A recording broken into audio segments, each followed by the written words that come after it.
धुळे शहरासकट जिल्ह्यात उन्हाच्या झळा मोठ्या प्रमाणात जाणवत आहेत। जिल्ह्यातील जल प्रकल्पांमध्ये मोठ्या प्रमाणात घट झाली आहे, तर दुसरीकडे जिल्ह्याच्या विविध भागात पाणी टंचाई जाणवते आहे। धुळ्यातील लळिंग, दिवाणमळा या परिसरात पाण्यासाठी नागरिकांची कसरत सुरू आहे।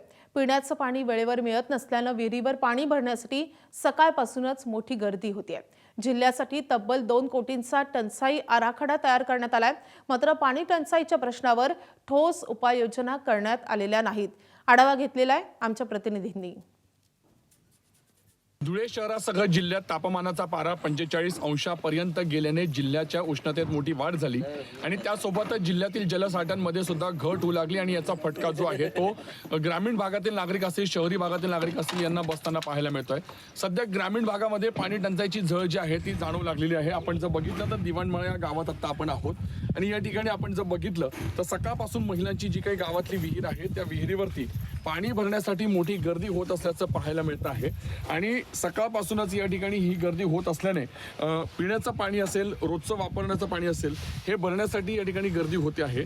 यामध्ये घरातील कर्त्या पुरुषांना सुद्धा पाणी भरण्यासाठी यावं लागतंय आणि एकंदरीतच आपण जर बघितलं तर गेल्या अनेक वर्षांपासूनचा हा पाणी प्रश्न जो आहे तो अजूनही कायम आहे।